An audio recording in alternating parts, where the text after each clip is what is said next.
Hello, you're watching CVR News English. I'm Havila Kottapalli. Welcome to Inside Bulletin. Moving into the details, Defence Minister Rajnath Singh addressing scientists at DRDO's Dr. APJ Abdul Kalam Missile Complex in Hyderabad praised their dedication and hard work, emphasizing their contributions, often made without much publicity, are invaluable to the nation. He remarked that India, with such talented scientists, is destined to become a superpower. Singh highlighted that global financial forums are confident in India's economic rise, predicting that by 2027, India will be among the top 3 economies in the world, rising from its current position within the top 11.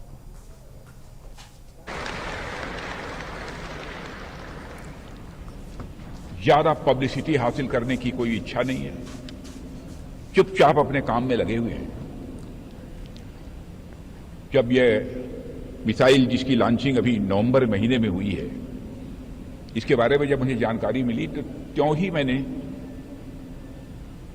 Doctor Sameer we Kamat से कहा, इतना बड़ा achievement हमने हासिल किया है और उसके बाद कम से कम जिन लोगों का भी कंट्रीब्यूशन है, सभी का स्वागत तो नहीं किया जा सकता, लेकिन जिन लोगों ने लीड किया है उनका स्वयं मैं अपने हाथों से अभिनंदन करना चाहूंगा, उनका मैं स्वागत करना चाहूंगा।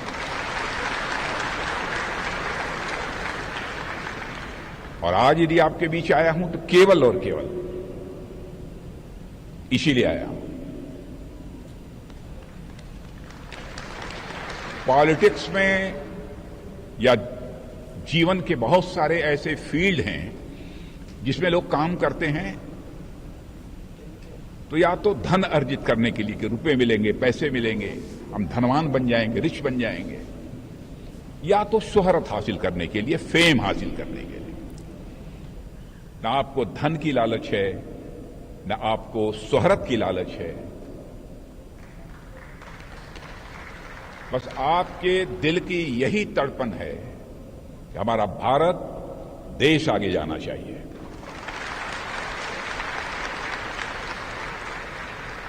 भारत सुपर पावर बनना चाहिए। और जो कुछ भी आज मैंने देखा है उस आधार पर मैं कह सकता हूं, आप जैसे वैज्ञानिक जिस देश के पास हैं, उस देश को सुपर पावर बनने से दुनिया की कोई ताकत रोक नहीं सकती है। समय का सवाल है, बनेगा। शक्ति के मामले में मैंने कहा, इकॉनमी की साइज का जहां तक प्रश्न है, आप जानते हैं कि इकॉनमी की साइज लगातार हमारी बढ़ती जा रही है। जो भारत 2014 में इकॉनमी की साइज के मामले में जो पूरे वर्ल्ड में 11th पोजीशन पर खड़ा था, वो जंप लेकर आज 5th पर है।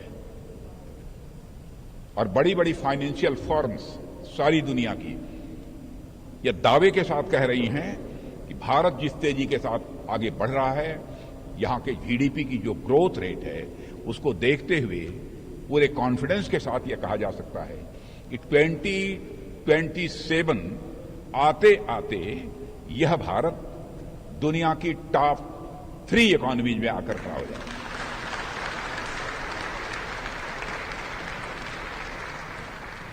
अब टॉप 11 से 10 साल में ही हम टॉप 3 पर पहुंच गए, तो टॉप 1 पर पहुंचने में मैं समझता हूं कि आप जैसे वैज्ञानिक जिनके पास हो, समय नहीं लगेगा। लेकिन यात्रा होती है, कोई भी यात्रा हो, आप यहां से किसी दूसरे डेस्टिनेशन पर पहुंचना चाहते हो तो कुछ समय तो लगता ही है। वो समय थोड़ा अधिक हो सकता है, थोड़ा कम हो सकता है, लेकिन हम कॉन्फिडेंट हैं। Well, Delhi Chief Minister Rekha Gupta accused AAP leaders of misusing Delhi's tax revenue for elections in other states and claimed they were rattled by the release of CAG reports. She alleged that they avoid facing the truth in the assembly and used the issue of Baba Sahib Ambedkar's portrait as an excuse to leave. She praised the Narendra Modi government for giving Ambedkar due respect and vowed to prevent any misuse of the state treasury. मैंने बहुत सारे अधिकारियों से मेरी बात हुई, मतलब वो सरकार जो अपने ही अधिकारों को मारती पीटती थी, गाली गलौज करती थी। कैसे काम होते उस सरकार में? अपने ही चीफ सेक्रेटरी को घर में बंद करके पीटना, ये तो माननीय मुख्यमंत्री जी ही कर सकते थे। ऐसे लोग जो इस राज्य से कर वसूल करके दूसरे राज्यों में चुनाव में जाके खर्च करते थे, केवल एजेंडा था कलेक्शन हो जाए और उसके बाद खर्च कहां करना है वो कोई नहीं जानता था। मुझे जब मैंने ये सीएजी का रिपोर्ट प्रस्तुत किया तो रिपोर्टर्स ने पूछा कि 14 की 14 रिपोर्टें एक बार में क्यों नहीं प्रस्तुत करती हैं मुख्यमंत्री जी? मैंने कहा भाई एक एक इतनी भारी है, एक बार में करूंगी तो हमारे विधायकगण अपने घर रिपोर्ट लेके भी नहीं जा पाएंगे। इतनी भारी भारी रिपोर्टें, एक एक रिपोर्ट जिसका वजन पता नहीं, हो सकता है ये 3-4 किलो तो लग ही रहा है मुझे। तो इतने पेपर पढ़ना, उनको समझना, तो एक एक करके निकाल रहे हैं तो उनकी सांसें ऊपर नीचे हो रही है और उनकी इतनी हिम्मत नहीं है कि वो सदन में आके सामने बैठ सके, उसे सुन सके। उन्हें बहाना चाहिए था, तस्वीर नहीं लगी। मैं उनसे पूछना चाहती हूं, जो सरकार का एडमिनिस्ट्रेटिव हेड है, जो देश की राष्ट्रपति, क्या उनकी फोटो नहीं लगनी चाहिए? आज जिनके माननीय हमारे शहीद भगत सिंह, हमारे बाबा साहब, हम सबके पुरोधा हैं। हमने उनको सम्मानजनक, हमारे दिल में सम्मान है। जितना काम इस दिशा में कि बाबा साहब के सम्मान में देश भर में होना चाहिए, वो नरेंद्र मोदी सरकार ने किया है। आज तक किसी सरकार ने, ना किसी नेता ने इस सम्मान को उन्हें दिया जितना सम्मान मोदी सरकार ने बाबा साहब के चरणों में अर्पित किया है।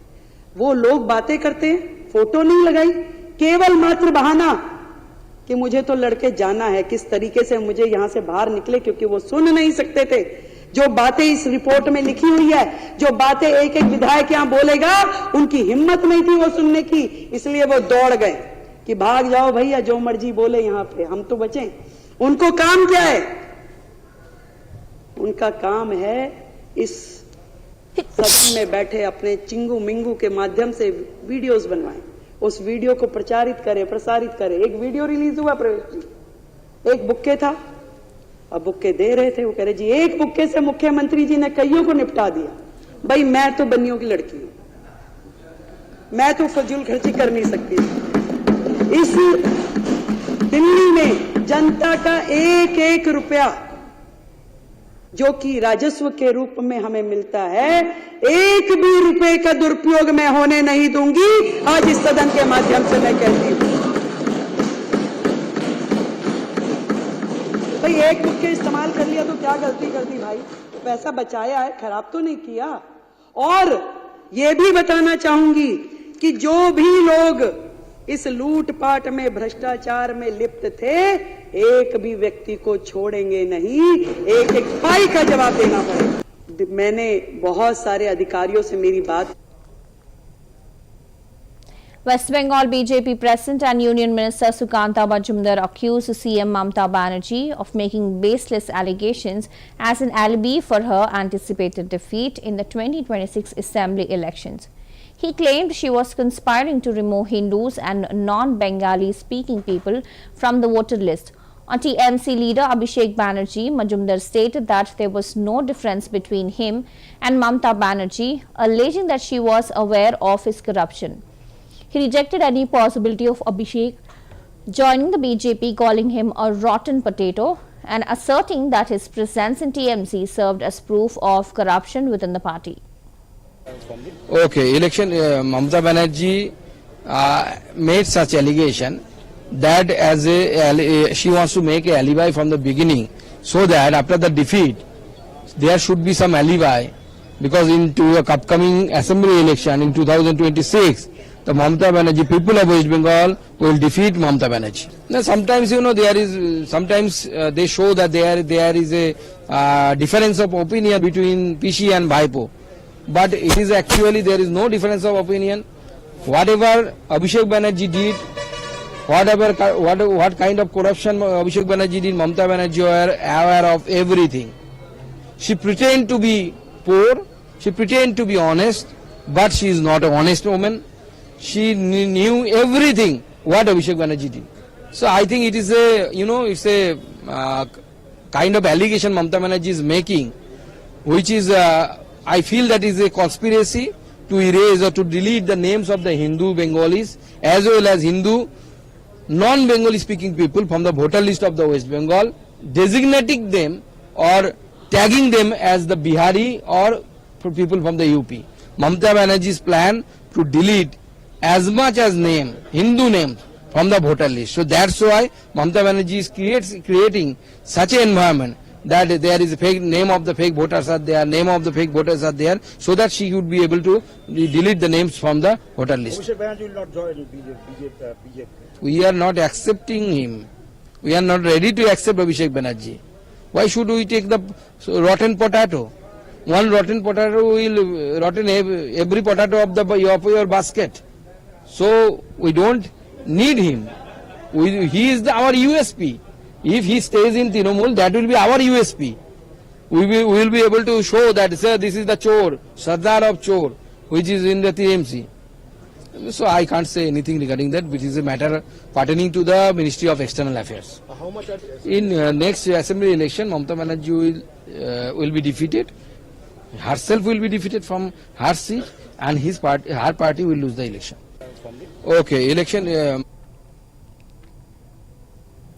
In the ongoing Pune bus rape case, defense lawyer advocate Wajid Khan stated that the accused Dattatreya Ramdas Kare has been sent to 12-day police custody.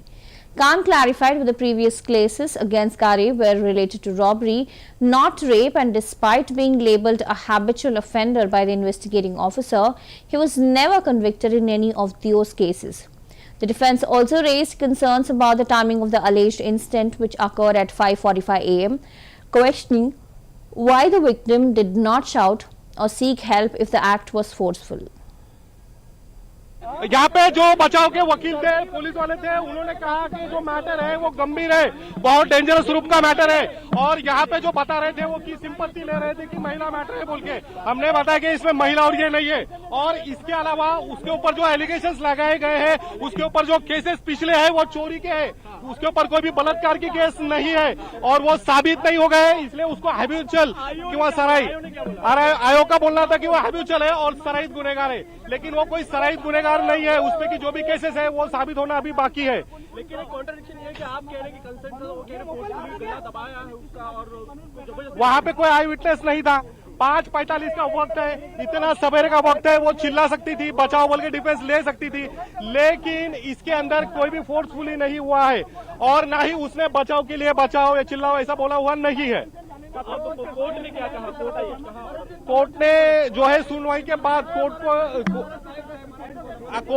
कोर्टाने जे आहे ते 12 मार्चपर्यंत पीसी दिलेला आहे। त्यामध्ये यहाँ पे जो बचाव के वकील थे, पुलिस वाले थे, उन्होंने कहा कि जो मैटर है वो गंभीर है, बहुत डेंजरस रूप का मैटर है, और यहाँ पे जो बता रहे थे वो की सिंपैथी ले रहे थे कि महिला मैटर है बोल के। हमने बताया कि इसमें महिला और ये नहीं है, और इसके अलावा उसके ऊपर जो एलिगेशंस लगाए गए हैं, उसके ऊपर जो केसेस पिछले हैं वो।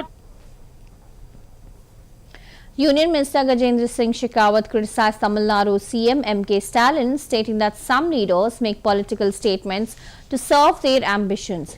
He emphasized that Hindi plays a crucial role in uniting the country and reaffirmed in its India's Rashtra Bhasha. Shekhawat further stressed that linguistic diversity should be celebrated, but a common language helps strengthen national unity. He asserted that Hindi has historically been made a binding force across regions and continues to serve as a bridge among the people from linguistic backgrounds. कि मुझे लगता है कि अपनी राजनीतिक महत्वाकांक्षाओं की पूर्ति करने के लिए या अपनी राजनीति को बनाए रखने के लिए कुछ लोग इस तरह से राष्ट्रीय एकता और राष्ट्र के लिए अत्यंत महत्वपूर्ण राष्ट्र के गौरव, इन सब पर भी राजनीतिक टीका टिप्पणी करने से चूकते नहीं। हिंदी निश्चित रूप से इस देश को एकता के सूत्र में बांधने वाली है, मां भारती के भाल की बिंदी है, और भारत के 140 करोड़ लोगों के लिए गर्व का विषय है। हिंदी भारत की राष्ट्रभाषा है, और उसके लिए इस तरह की टिप्पणी करना और उसके माध्यम से स्थानीय भाषाभाषी लोगों की भावनाओं को उकसाने का प्रयास करना, मुझे लगता है कि 75 साल जिस देश के लोकतंत्र को पूरे हो चुके हैं, उस देश में ऐसे विषयों के लिए न तो कोई स्थान होना चाहिए और न ऐसे भाषा बोलने वाले लोगों के विषय में कोई आस्था और श्रद्धा ही होनी चाहिए। उन्होंने राजस्थानी भाषा को लेकर के भी टिप्पणी की। मैंने उनसे कहा है कि आइए एक बार राजस्थान में कुछ समय गुजारिए, राजस्थान के हर 15-20 किलोमीटर हिस्से में बदलती हुई भाषा के स्वरूप को, लोगों का उस भाषा के साथ में जुड़ाव को अनुभव कीजिए, तब आपको जानकारी होगी कि भाषा के प्रति, हमारी मातृभाषा के प्रति प्रेम और हिंदी के प्रति सम्मान दोनों के साथ सह अस्तित्व से भारत में किस तरह से रहा जाता है। कि मुझे लगता है कि अपनी राजनीतिक महत्वाकांक्षाओं की पूर्ति करने के लिए या अपनी राजनीति को बनाए रखने के लिए कुछ लोग इस तरह से राष्ट्रीय एकता और राष्ट्रीय Bihar Deputy CM Samrat Chaudhary welcomed the release of the Economic Survey 2024, highlighting a rise in the state's per capita income. He stated that the per capita income increased from 33,763 in 2022-23 to 36,333 in 2023-24. Under the new base year, it rose from 59,244 to 66,828 in 2023 to 2024, marking a growth of over 7,000 in a year. पहली बार बनी और बिहार आर्थिक सर्वेक्षण का पूरा report 2006-07 से सदन के पटल पर रखने का एक अच्छी शुरुआत की गई। आज हमें खुशी हो रही है कि आर्थिक सर्वेक्षण 2024 19वें सर्वेक्षण रिपोर्ट को पेश करने का मौका हमें सरकार में, नीतीश कुमार जी की सरकार में हमें मिला। आज मैं सिर्फ बताना चाहता हूं 2-3 पॉइंट और मेरे विस्तार से आपको रिपोर्ट भी हमने उपलब्ध कराया है। लेकिन जो आज की स्थिति है, वर्ष 2023-24 में बिहार का सकल राज्य घरेलू उत्पाद GSDP वर्तमान मूल्य पर 8,54,429 करोड़ का है और स्थिर मूल्य पर 2011-12 4,64,540 करोड़ का अनुमानित है।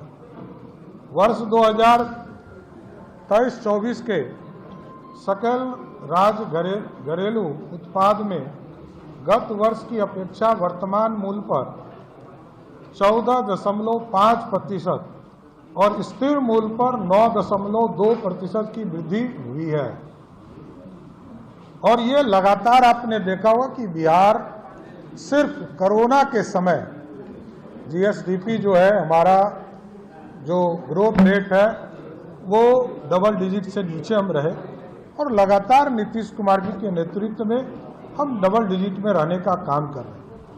स्थिर मूल्य पर राज्य की प्रति आय वर्ष 2022-23 के 33,763 रुपये से बढ़कर 2023-24 में 36,333 रुपया हो गया, जबकि वर्तमान मूल्य में प्रति व्यक्ति आय 2022-23 के 59,244 रुपये से बढ़कर 2023-24 में ये 66,828 रुपया हो गया। इसका मतलब है कि लगभग 7,000 से अधिक एक वर्ष में प्रति आय व्यक्ति का बढ़ने का काम किया गया।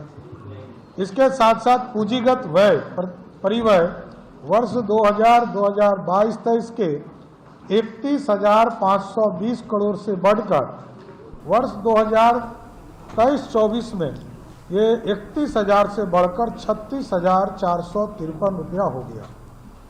विवेकपूर्ण वित्तीय प्रबंधन के कारण वर्ष 2023-24 में राजस्व बचत 2,833 करोड़ रुपया रहा, जो पुनः Delhi Government Minister Parvesh Verma stated that in the next 3 to 3.5 years, boating and jogging facilities will be available on the banks of Yamuna. He also took a dig at the AAP government, highlighting the CAG reports on the liquor scam and the health department. Verma alleged that while scams were visible when its party was in the opposition and more irregularities have surfaced now that they are in power. He assured that scams would be thoroughly investigated.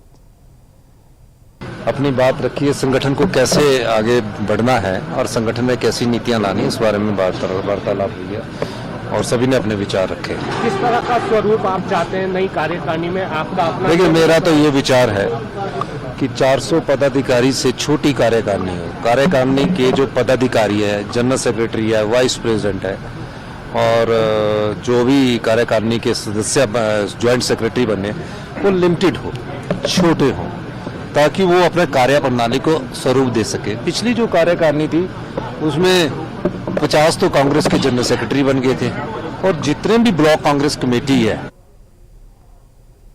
Maharashtra Minister Uday Samant stated that the accused arrested by Pune police should receive the strict punishment and be sentenced to death. He also criticized attempts to use the incident for political gains, saying it was not appropriate to defame the Mahayuti alliance over every issue. नहीं, योगेश जी कदम ने जो कुछ कहा है, जो कुछ media के सामने बोला है, मैं उनसे बात करूंगा क्योंकि वो मैंने देखा नहीं है। लेकिन पुणे पुलिस ने जो आरोपी को अटक की है उसको कड़ी सजा होनी चाहिए, उसको फांसी की सजा होनी चाहिए। ये हमारी शिवसेना करके भूमिका है।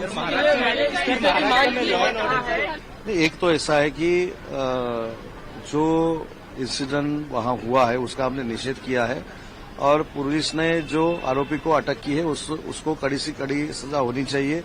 ये हमारी मांग है और ये हमारी पुलिस को सूचना भी है। लेकिन अभी हर एक इंसिडेंट का पॉलिटिकल माइलेज देना, पॉलिटिकल कुछ बोलना और पॉलिटिकल बोल के महायुति की सरकार को बदनाम करना ये अच्छी बात नहीं है। उनके जमाने में भी मुकेश अंबानी साहब के घर के नीचे बम लगाया था। वो किसने लगाया था, क्यों लगाया था, सबको मालूम है। लेकिन कल के इंसिडेंट का कोई समर्थन नहीं कर रहा है, उसका निषेध ही कर रहे हैं। लेकिन ये जो सब चल रहा है, ये राजनीति चल रही है, वो अच्छी बात नहीं है। नहीं, योगेश जी कदम ने जो कुछ कहा है, जो कुछ मीडिया के सामने बोला है, मैं उनसे बात करूंगा क्योंकि वो मैंने देखा नहीं है। लेकिन पुणे पुलिस ने जो आरोपी को अटक की है उसको कड़ी सजा होनी चाहिए, उसको फांसी की सजा होनी चाहिए। ये हमारी शिवसेना करके भूमिका है। एक तो ऐसा है कि जो इंसिडेंट वहां हुआ है उसका हमने निषेध किया है और पुलिस ने जो आरोपी को अटक की है उसको कड़ी से कड़ी सजा होनी चाहिए। ये हमारी मांग है और ये हमारी पुलिस को सूचना भी है। लेकिन अभी Maharashtra Chief Minister Devendra Fadnavis stated that the accused in the Pune rape case had been arrested and would be investigated. He mentioned that the police commissioner had presented some facts while others would emerge soon. He also said that forensic investigation results were available and details would be revealed shortly. Speaking about the accident of Indian student Neelam Shinde in the US, and Fadnavis emphasized the responsibility to provide support in such situations. He also expressed gratitude to the American Consulate and Consul General for facilitating visas for Neelam's family, enabling them to travel and take care of her. उसमें आरोपी को पकड़ लिया गया है। इस आरोपी की जांच की जाएगी। उसके माध्यम से इसकी जो सही स्टोरी है वो हमारे सामने निश्चित रूप से आएगी और कुछ चीजें आज पुलिस कमिश्नर ने आपके सामने रखी है, कुछ चीजें जल्दी हम सामने रखेंगे। अभी चूंकि सारी प्रक्रिया चल रही है इसलिए वो चीजें सामने रखना ठीक नहीं है। लेकिन इसमें फॉरेंसिक जो कुछ हमारे तफ्तीश है वो भी हमारे सामने आई हुई है, तो निश्चित रूप से इसकी सारी जानकारी आपको मिलेगी और इस प्रकार के डिपो में ऐसे मिसयूज न हो, इस दृष्टि से भी आगे में कार्रवाई की जाएगी। शिंदे फैमिली को वीजा मिल गया है। नीलम शिंदे जो कि यूएस में थी, आपकी सराहना की है मिनिस्टर की। देखिए, इस प्रकार की जब परिस्थिति होती है तो ये हमारी जिम्मेवारी है कि हम लोग आगे आए और मैं आभार व्यक्त करता हूँ अमेरिकन काउंसिलेट का और हमारे जो काउंसिल जनरल यहाँ पर है उनका भी, कि उन्होंने इस परिस्थिति को समझते हुए बहुत तुरंत ये वीजा दिया हुआ है। Bihar Minister Prem Kumar stated that the NDA had decided to contest the 2025 Bihar Assembly elections under the leadership of Nitish Kumar. However, while addressing the question of the chief ministerial phase, he mentioned that the decision would be made through a process involving all 5 parties in the NDA.